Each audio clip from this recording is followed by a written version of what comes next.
Kepada Allah Subhanahu wa taala, semoga Allah Subhanahu wa taala memasukkan kita. Apabila Allah Subhanahu wa taala tidak menginginkan sebuah kebaikan pada hambanya, maka Allah Subhanahu wa taala tidak akan memberikan pemahaman agama pada hambanya. Oleh karenanya, pemahaman agama terhadap seorang hamba kepada Allah Subhanahu wa taala adalah nikmat besar. Nikmat yang tidak bisa dibandingkan dengan yang lain apabila memang niatnya benar.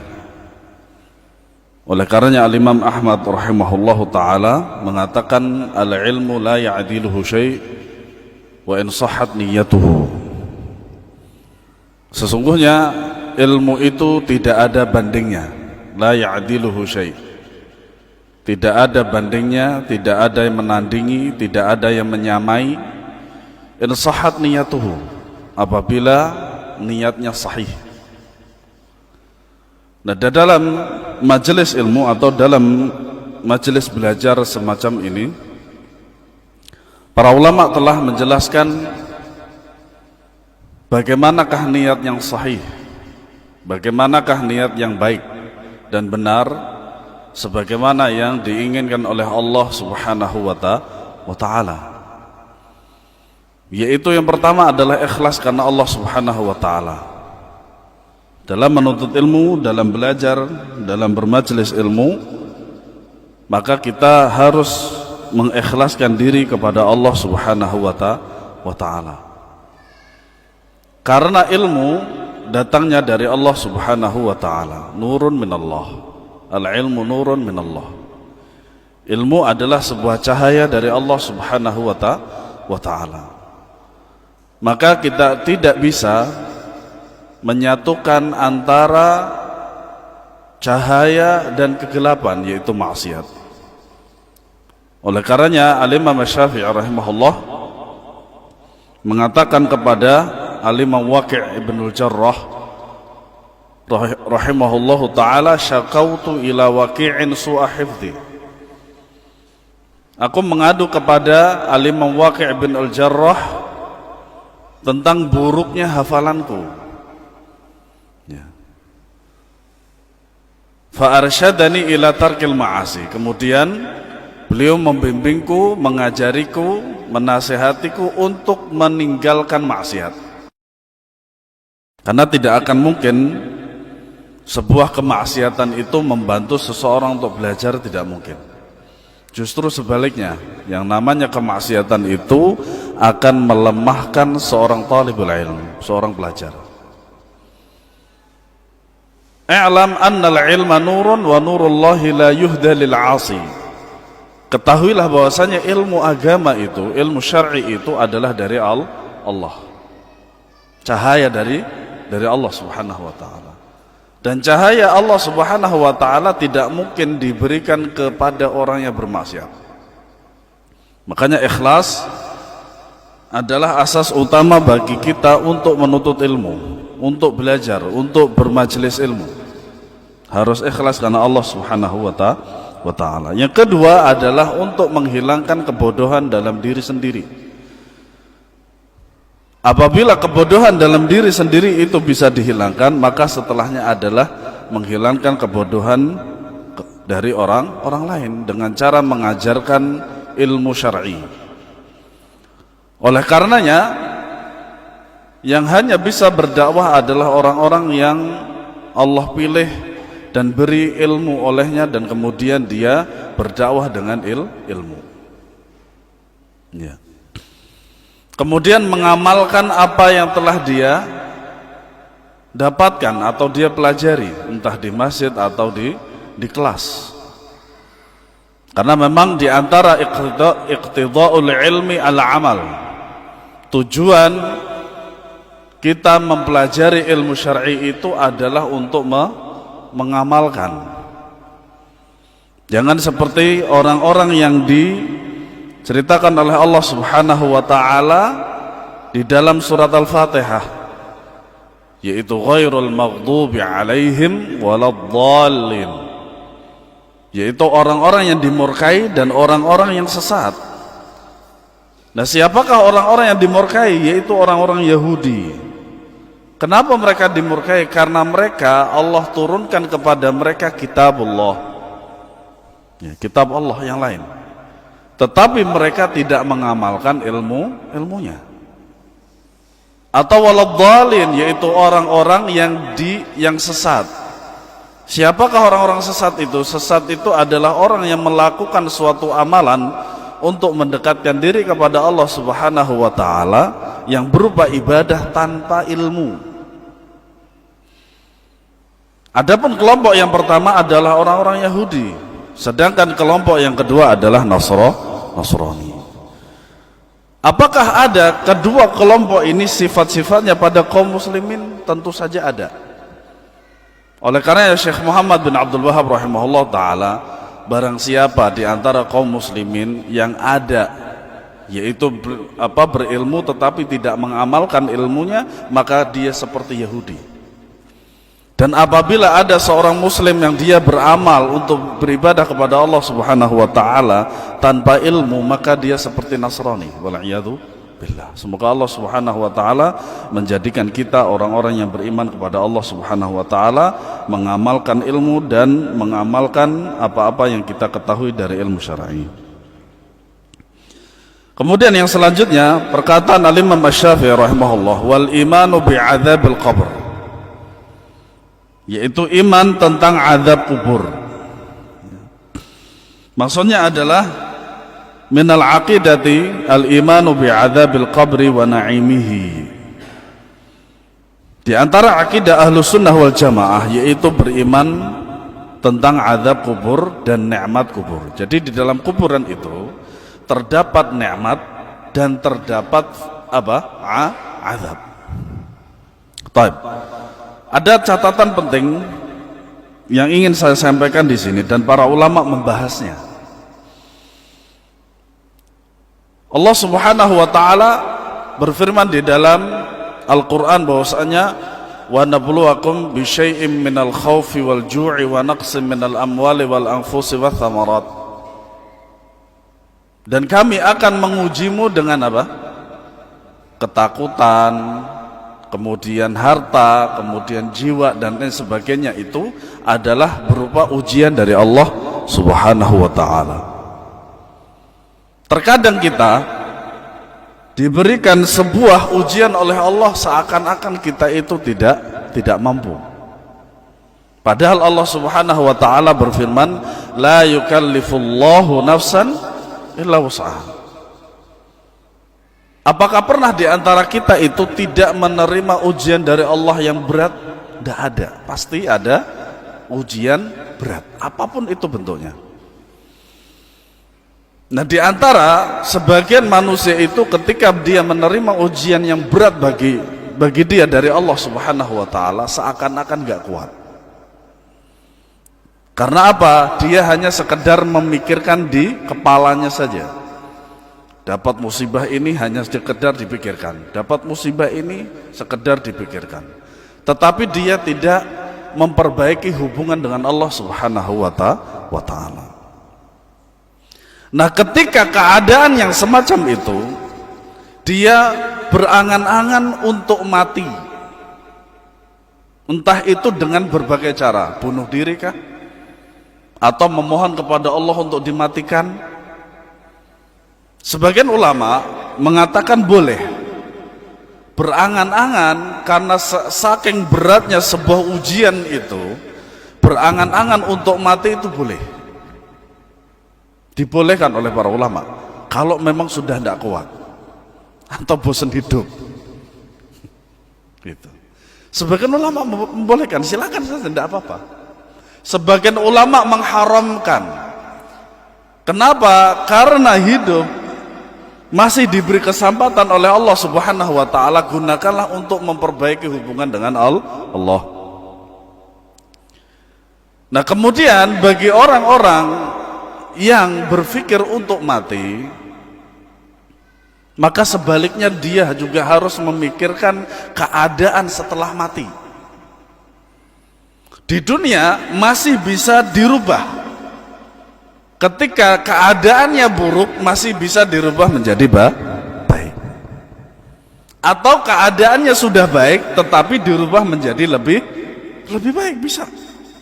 Tapi kalau sudah di kuburan, dia harus menerima satu di antara dua keadaan itu. Entah dia itu mendapatkan nikmat ataukah dia mendapatkan azab. Makanya para ulama mengatakan al-qabru awwalu manazilil akhirah. Kuburan itu adalah jalan pertama menuju akhirat. Kalau di kuburan itu sudah mendapatkan azab, sampai akhir nanti dia mendapatkan azab, kecuali dengan apa? Untuk meringankan adalah dari doa anak-anaknya. Ya kalau mendapatkan nikmat alhamdulillah. Kalau mendapatkan azab bagaimana? Makanya harus dipikirkan seperti itu. Kalau ingin mati, maka pikirkanlah keadaan setelah mati. Karena apa? Karena akidah Ahlussunnah wal Jamaah menetapkan adanya fitnah, adanya azab, dan adanya nikmat. Kan sesuatu yang enak-enak itu kan gak masalah menurut syariat Islam, sebagaimana yang diinginkan oleh Allah dan Rasulnya Sallallahu Alaihi Wasallam, itu tidak masalah. Tetapi kalau keadaan yang gak baik itu yang masalah itu. Selama di dunia masih bisa dirubah, tetapi kalau nanti di kuburan dia harus menerima satu keadaan saja. Harus menerima satu keadaan saja. Nabi Sallallahu Alaihi Wasallam bersabda, innamal qabru rawdatun min riyadil jannah aw hufratun min hufarin nar. Sesungguhnya kuburan itu merupakan taman-taman surga atau lubang dari kubangan neraka. Makanya harus memilih itu. Selama masih ada kesempatan untuk hidup, maka rubahlah itu. Seakan-akan kalau hidup kita itu sangat berat sekali, itu hanya di pikiran saja. Coba beristighfar, ya kan? Sholat tahajud, tapi sholat tahajudnya jangan hanya sekedar kalau dapat masalah saja, seperti sholat hajat. Ya, sebagian ulama mengatakan sholat hajat itu tidak ada. Kenapa? Kalau ada hajat sholat, kalau nggak ada hajat nggak sholat. Itu apaan seperti itu? Gitu. Makanya ketika kita mendapatkan sebuah ujian dari Allah Subhanahu wa taala, ketahuilah bahwasanya itu adalah merupakan salah satu tanda kasih sayang Allah Subhanahu wa taala. Jadi kita lagi disayang oleh Allah Subhanahu wa taala. Makanya sering saya sampaikan, musibah, ujian itu bagi orang yang beriman itu merupakan apa? Ujian. Segala macam musibah, ujian dari dia untuk mengangkat derajat dia dan untuk menambah keimanan dia kepada Allah Subhanahu wa taala, supaya mereka itu dekat dengan Allah Subhanahu wa taala. Akan tetapi apabila musibah itu menimpa orang-orang munafikun, orang kafir, orang-orang yang bermaksiat, ketahuilah itu adalah azab sebelum diazab di akhirat. Ini kita harus mengetahui perbedaan antar musibah ini bagi seorang hamba Allah. Ya. Banyak hadis yang menunjukkan bahwa manusia akan diadab di alam kubur, seperti orang-orang kafir dan sebagian para pelaku maksiat. Dalam hadis Ibnu Abbas disebutkan bahwa Nabi SAW melewati dua kuburan seraya bersabda. Nah, ini hadis ini adalah hadis yang sangat masyhur sekali. Tetapi sebagian kaum muslimin itu salah dalam mengambil dalil daripada hadis ini. Innahuma la yu'adzabani wa ma yu'adzabani fi kabirin, amma ahaduhuma fakana la yastatiru minal bawli wa amma al-akharu fakana yamshi bin namimah thumma akhadha jaridatan ratbatan fashaqqaha nisfaini fagharaza fi kulli qabrin wahidatan.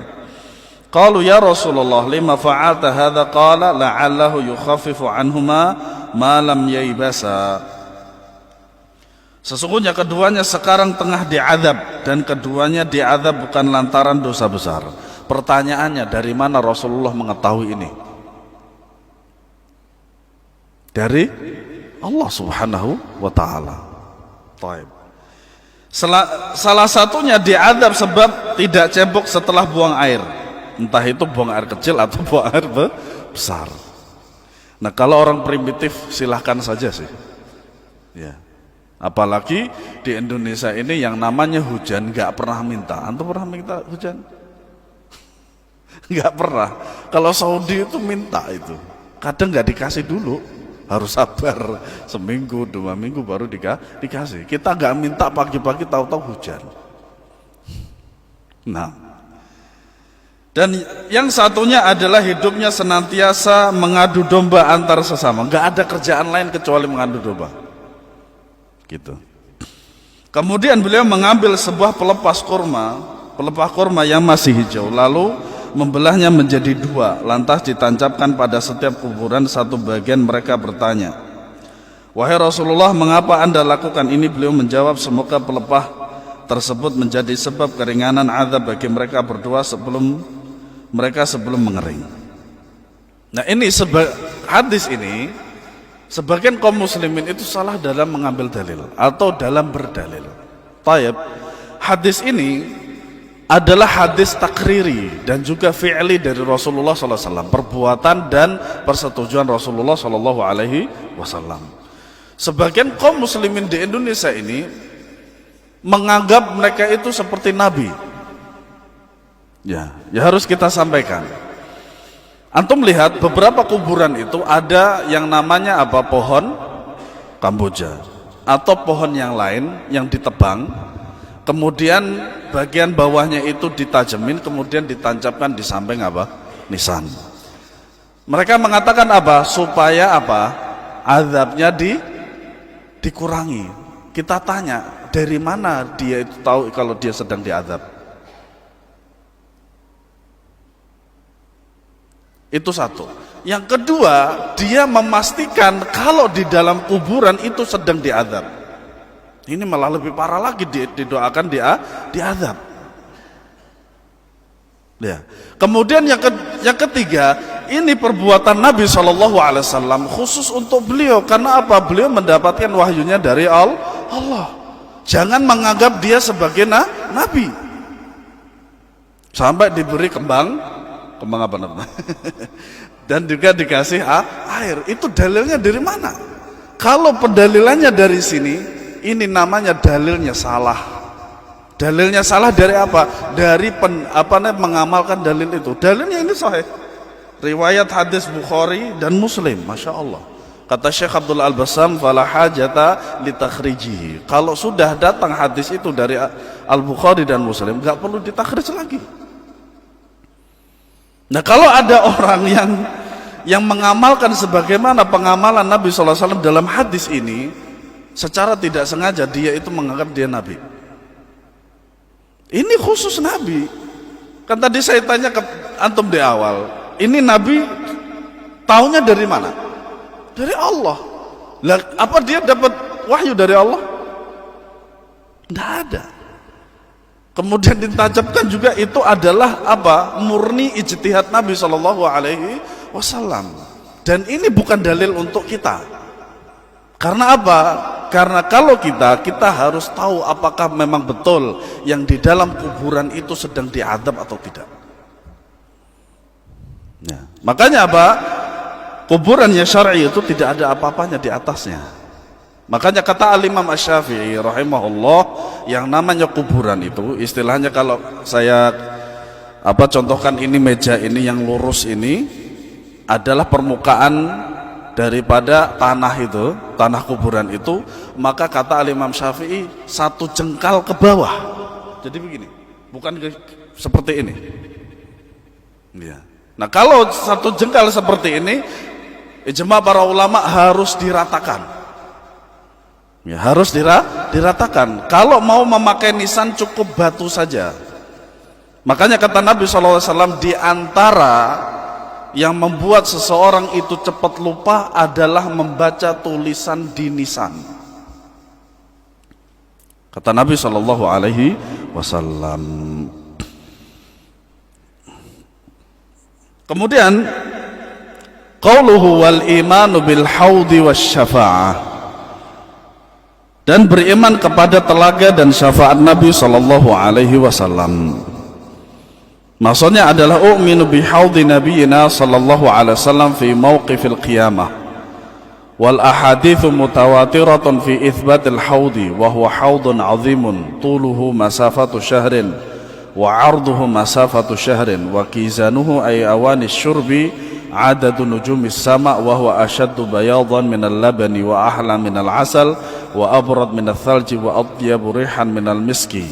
Man syariba minhu syurbatan lam yadhma ba'daha hatta yadkhulal jannata. Qala an-nabiy sallallahu alaihi wasallam haudi masiratu syahrin wa zawayahu sawa'un wa ma'uhu abyadu minal waraqi wa rihuhu atyabu minal miski wa kizanuhu kanujumis sama'i faman syariba minhu fala yadhma'u ba'dahu abadan. Nah, di antara keyakinan beliau radhiyallahu anhu wa rahimahullahu taala yaitu beriman kepada telaga dan syafaat. Dua pembahasan yaitu tentang telaga Nabi sallallahu alaihi wasallam dan syafaat Nabi sallallahu alaihi wasallam. Nah, maksudnya bagaimana kita meyakini bahwasanya adanya telaga Nabi sallallahu alaihi wasallam kita saat masa penantian di hari kiamat. Dan hadis-hadisnya itu sangat banyak sekali. Di antaranya itu tadi. Nabi sallallahu alaihi wasallam bersabda, "Haudi masiratu syahrin, telagaku setara dengan perjalanan selama sebulan." Ini sebulan di mana? Di dunia kah atau di akhirat kah? Di akhirat. Ya. Kemudian ma'u abyadu minal laban, airnya berwarna putih melebihi susu. Makanya ini itu bukan air putih, air bening. Nah, itulah sulitnya kita untuk merubah sesuatu yang sudah salah, yang zaman pekak raena itu kata orang Jawa. Gitu. Ini adalah air bening, bukan air putih. Kalau air putih sesuai dengan apa yang dikatakan oleh Nabi sallallahu alaihi wasallam yaitu susu. Di antaranya juga adalah misalkan HP ini adalah ini kan satu, ya kan? Kemudian dipatahkan jadinya satu-satu atau menjadi dua. Ini kan satu, saya belah nih. Jadinya satu atau setengah, afwan.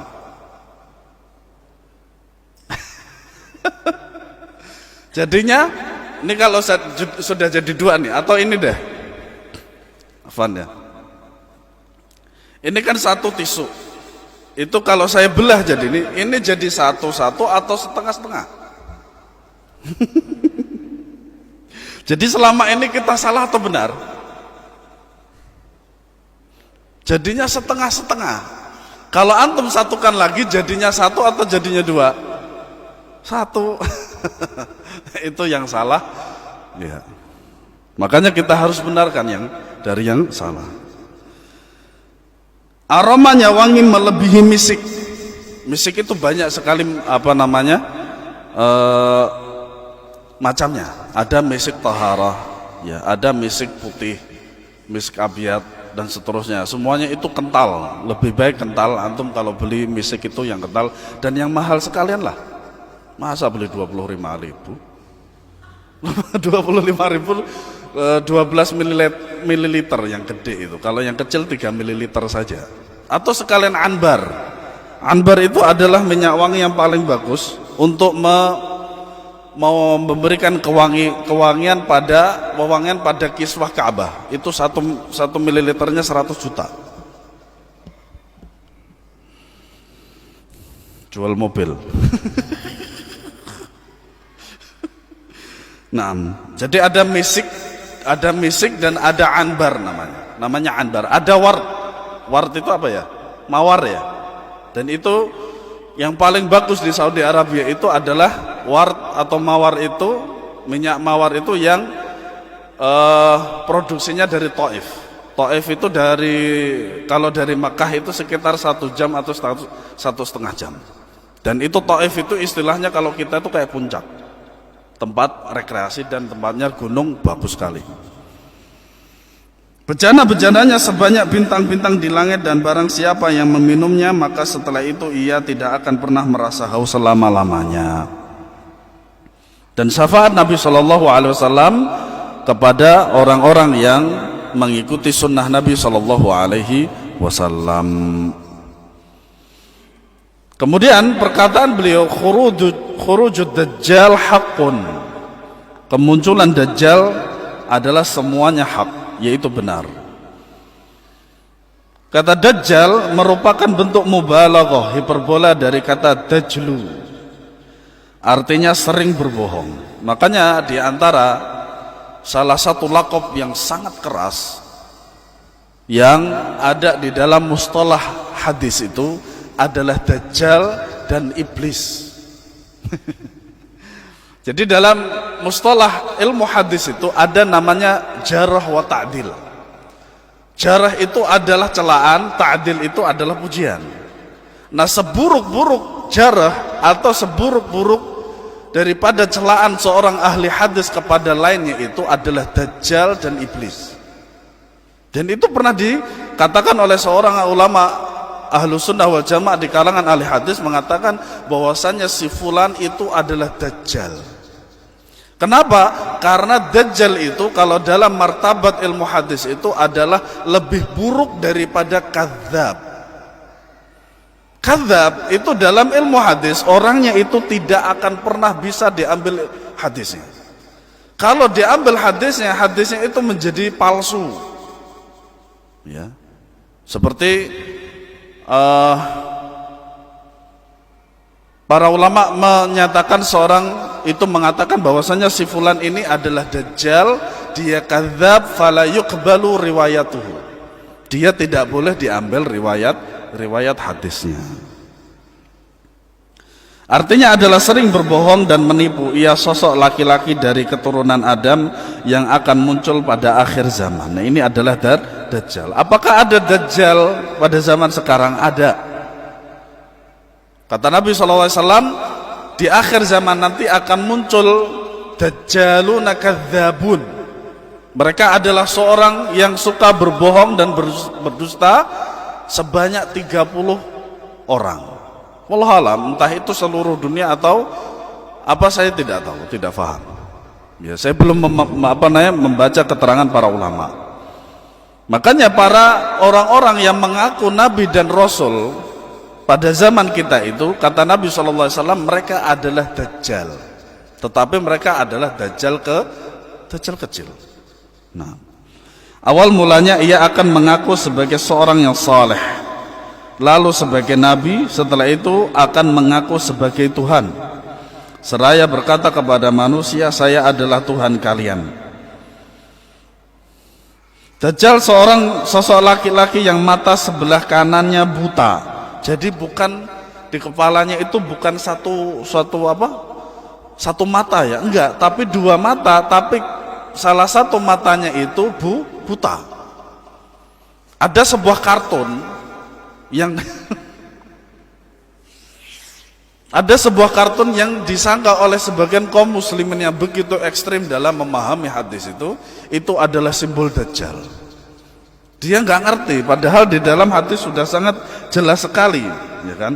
Nabi SAW bersabda, sesungguhnya Allah, innallaha laisa bi'a'wara, ala innal masihad dajjal a'warul 'ainil yumna ka'anna 'ainahu 'inabatun tafiyatun.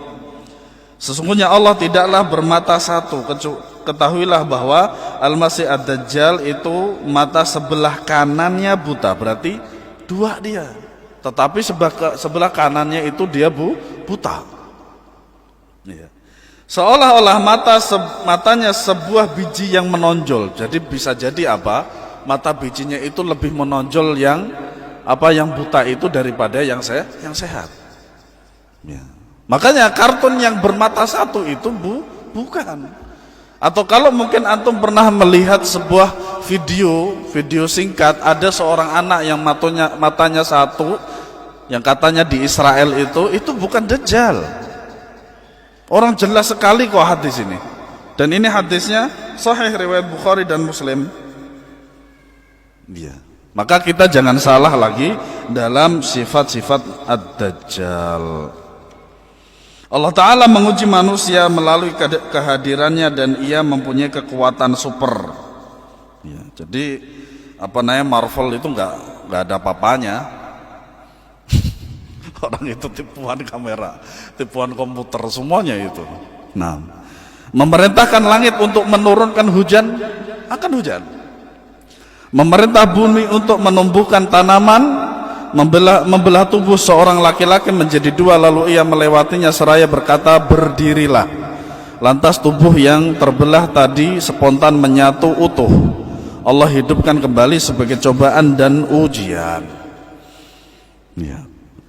Dajjal berada di bumi selama 40 hari. Nabi SAW bersabda, arba'una yauman, yaumun kasanatin, wa yaumun kasyahrin, wa yaumun kajumu'atin, wa sairu ayyamihi ka ayyamihim. 40 hari, satu hari seraya setahun, satu hari serasa sebulan, satu hari serasa sepekan, dan setelah itu satu hari terasa seperti hari kalian biasanya. Nah, ini adalah hadis menjelaskan tentang tinggalnya Dajjal nanti di bumi. 40 hari, hari pertama durasinya selama setahun. Matahari tidak terbit dan tidak pula terbenam melainkan setelah 1 tahun kemudian. Pada hari kedua durasinya seperti sebulan dan hari ketiga durasinya seperti 1 pekan. Serta sisa yang 37 hari berikutnya durasinya seperti biasa pada hari-hari kita sekarang. Nah, ini penjelasan tentang hadis tersebut. Nah, kemudian di antara akidah Ahlussunnah wal Jamaah adalah Isa bin Maryam akan membunuh Dajjal. Sebagaimana dalam sebuah hadis, ya. Lantas Allah mengutus Isa bin Maryam, ia turun di menara putih sebelah timur Damaskus, mengenakan 2 helai kain yang berwarna. Kedua telapak tangannya diletakkan pada sayap-sayap 2 malaikat. Jika ia menundukkan kepala, maka langit pun menurunkan hujannya. Serta ketika ia mengangkatnya, maka berjatuhanlah butiran-butiran seperti mutiara, dan tidaklah mungkin seorang kafir mendapati nafasnya melainkan ia akan mati. Sedangkan jangkauan nafasnya itu sejauh mata memandang. Nafas tersebut mengejar si kafir hingga tertangkapnya di gerbang Lot, yaitu dekat Baitul Maqdis, lantas membunuhnya. Jadi nanti yang akan membunuh Dajjal itu adalah Isa ibnu Maryam. Dalam hadis yang lain disebutkan kondisi Dajjal saat melihat Isa akan meleleh seperti garam yang meleleh di dalam air. Jika ditinggalkan pun niscaya ia akan terus meleleh hingga musnah. Namun Allah membunuhnya melalui tangannya Isa sehingga ia dapat memperlihatkan darah berlumuran di tombak kecil miliknya kepada mereka. Nah, ini adalah merupakan hadis yang sahih. Tidak ada sikap bagi kita kecuali mengimani hadis tersebut. Ahlussunnah wal Jamaah meyakini bahwa peristiwa munculnya Dajjal adalah hak. Ya. Karena Nabi SAW yang telah mengucapkannya, telah mensabdakannya. Dan Dajjal merupakan tanda kedua di antara tanda-tanda kiamat besar. Tanda pertamanya adalah munculnya Al-Mahdi. Nah, kalau sekarang ada yang mengaku sebagai Al-Mahdi kok enggak kiamat-kiamat gitu loh. Tidak sesuai apa yang telah disabdakan oleh Nabi SAW. Al-Mahdi adalah sosok laki-laki dari keturunannya Fatimah. Namanya seperti namanya Nabi serta kunyahnya Muhammad bin Abdullah Al-Mahdi.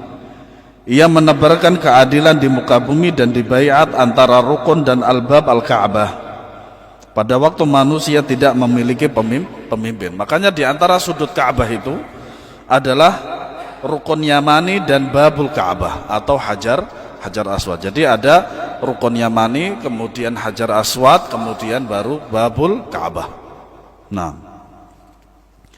orang-orang yang berada di negeri Syam mengalami berbagai fitnah pada akhir zaman. Banyak terjadi peperangan antara kaum muslimin dan Nasrani, dan pada akhirnya kelak akan terjadi pula peperangan yang sengit, yaitu peperangan Konstantinopel. Jika Konstantinopel telah ditaklukkan, idh saha fihimus syaitan innal masiha qad khalafahum fi ahlikum, maka syaitan akan berteriak, sungguh Al-Masih Ad-Dajjal telah mengambil alih keluarga kalian. Jadi nanti di akhir zaman nanti turunlah Isa ibnu Maryam dan Al-Mahdi, ya, sebagaimana yang telah disabdakan oleh Nabi SAW. Dajjal akan muncul di masanya setelah peristiwa turunnya Nabi Isa bin Maryam, yang merupakan tanda ketiga pada masa Dajjal. Lalu ia membunuh Dajjal. Setelah itu muncullah tanda keempat, yaitu Ya'juj dan Ma'juj. Keempat tanda ini berlanjut dan berurutan, yakni Al-Mahdi, kemudian Dajjal, Mahdi dulu ya, kemudian Dajjal, lalu Isa, lantas Ya'juj Ma'juj. Kemudian berlanjut tanda kiamat lainnya, hancurnya Ka'bah. Jadi hancurnya Ka'bah itu nanti yang menghancurkan adalah orang-orang Arab sendiri.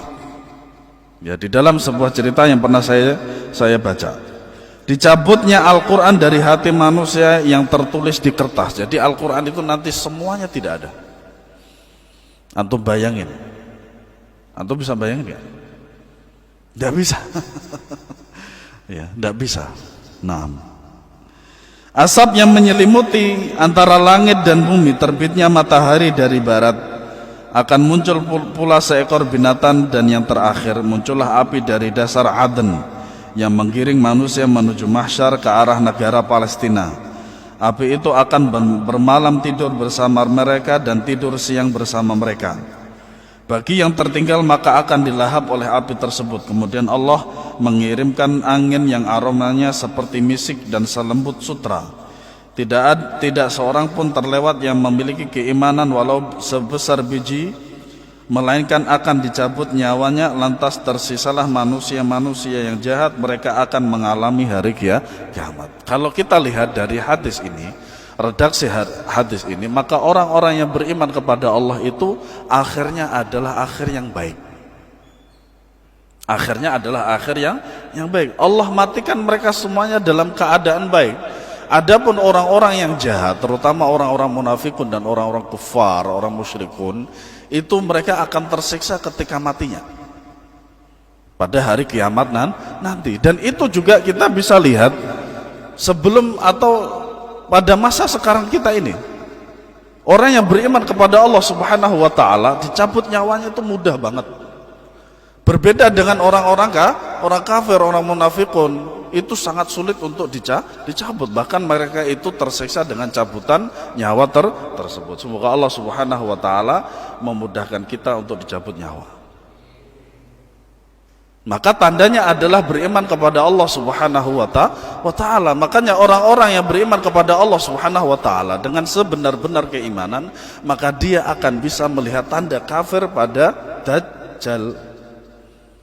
Itu. Makanya dari sekarang kita itu harus sering-sering untuk menumbuhkan keimanan kepada Allah. Makanya iman itu bisa bertambah dan bisa berkurang. Mungkin bisa jadi ketika saya menjelaskan ini kepada antum, iman bertambah. Wallahu alam, nanti kalau antum sudah keluar dari masjid ini, wallahu alam. Kecuali kalau antum nanti murojaah lagi, mengulang lagi masalah hadis-hadis tentang Dajjal tadi. Ya.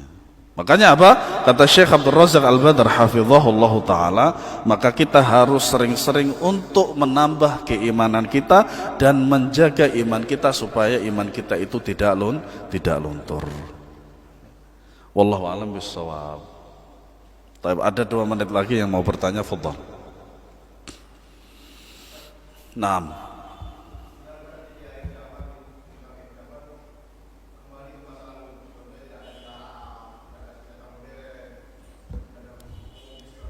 Iya, isyaratnya seperti itu. Kalau kita lihat isyarat daripada Nabi SAW mensabdakan bahwasanya semua benda yang di atas muka bumi itu akan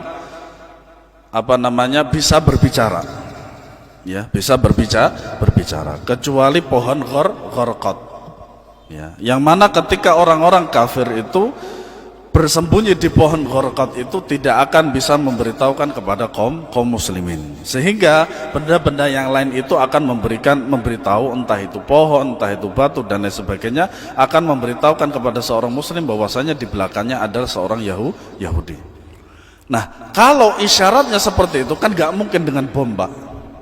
Pastinya didatangi dengan apa? Dengan pedang.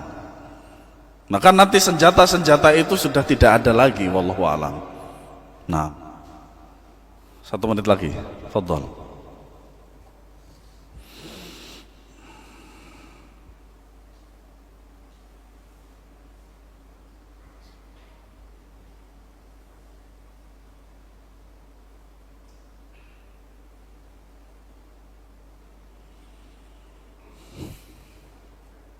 Wallahu a'lam bishawab. Assalamualaikum warahmatullahi wabarakatuh.